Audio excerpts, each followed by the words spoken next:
Assalamualaikum warahmatullahi wabarakatuh. Saya Cecep Bermana Sakti Gumilar, kelas 6C NPM 18 1063 1050 137. Di sini, saya akan menjawab beberapa pertanyaan dari tugas Inovasi Pendidikan 4 yang mengenai inovasi kurikulum. Beberapa soal mengenai inovasi kurikulum ini terdapat 5 soal. Nah, yang pertama, bagaimana pengembangan kurikulum berbasis kompetensi? Pengembangan atau implementasi KBK merupakan proses penerapan gagasan, konsep, dan kebijakan kurikulum dalam kegiatan pembelajaran, sehingga interaksi antara siswa dengan lingkungan akan memungkinkan mereka menguasai kemampuan tertentu. Implementasi yang tuntas meliputi beberapa prinsip, yaitu PBK, KBM, dan PKBS.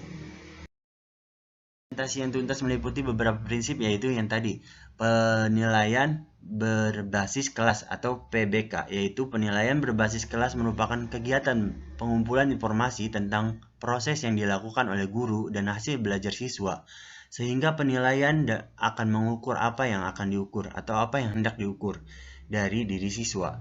Yang kedua itu kegiatan belajar mengajar atau KBM, yaitu merupakan proses aktif bagi siswa dan guru untuk mengembangkan kompetensi siswanya sehingga mereka dapat memahami ilmu dan pada akhirnya mampu melakukan sesuatu. Yang selanjutnya yaitu pengelolaan kurikulum berbasis sekolah, yaitu prinsip ini perlu diterapkan untuk memberdayakan antara daerah dan sekolah dalam merencanakan, melaksanakan, mengelola, dan mengevaluasi pembelajarannya sesuai dengan keadaan dan aspirasi mereka. Pertanyaan yang kedua atau yang B ini mengenai bagaimana pengembangan kurikulum berbasis masyarakat.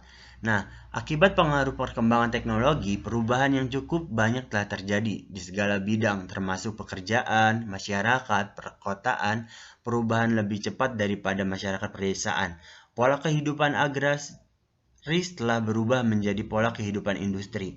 Dalam kehidupan masyarakatnya ini, mereka dituntut untuk mempunyai spesialisasi dan profesionalisme dalam bekerja. Komponen-komponen kurikulum berbasis masyarakat adalah sebagai berikut. Ada tujuan filsafat, pendidikan, dan psikologi belajar. Yang kedua ada analisis kebutuhan masyarakat setempat, termasuk juga kebutuhan siswa. Yang ketiga yaitu tujuan kurikulum, yaitu TUK dan TKK. Selanjutnya yaitu yang keempat ada pengorganisasian dan pengimplementasian kurikulum. Yang kelima ada tujuan pembelajaran yaitu TPU dan TPK. Yang keenam yaitu ada strategi pembelajaran yang mencakup model-model pembelajaran. Yang ketujuh ada teknik evaluasi atau proses dan produksi. Yang kedelapan ada implementasi strategi pembelajaran.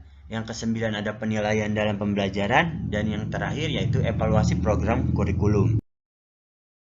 Nah, pertanyaan yang ketiga yaitu mengenai perbedaan antara pengembangan kurikulum berbasis kompetensi dengan berbasis masyarakat. Jadi, perbedaan esensial antara KBK dan KTSP, keduanya merupakan seperangkat rencana pendidikan yang berorientasi pada kompetensi dan hasil belajar peserta didik. Perbedaan KBK dan KTSP justru tampak pada teknik pelaksanaannya. Jika KBK disusun oleh pemerintah pusat, yaitu Dekdiknas, maka KTSP disusun oleh tingkat satuan pendidikan masing-masing, yaitu sekolah yang bersangkutan, walaupun masih tetap mengacu pada rambu-rambu nasional panduan penyusunan KTSP yang disusun oleh badan independen yang disebut Badan Standar Nasional Pendidikan atau BSNMP. Pertanyaan yang keempat yaitu mengenai hubungan pendidikan matematika dengan inovasi kurikulum berbasis kompetensi dan inovasi kurikulum berbasis masyarakat.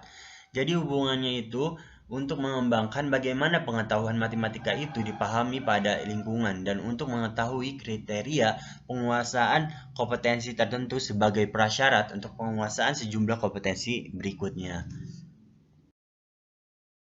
Pertanyaan yang kelima yaitu mengenai aplikasi inovasi kurikulum berbasis kompetensi dan inovasi kurikulum berbasis masyarakat pada pendidikan matematika.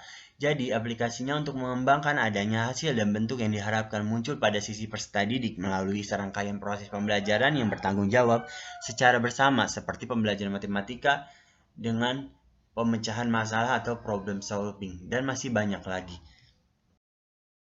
Sekian pertanyaan yang dapat saya jawab. Kurang lebihnya mohon maaf. Wassalamualaikum warahmatullahi wabarakatuh.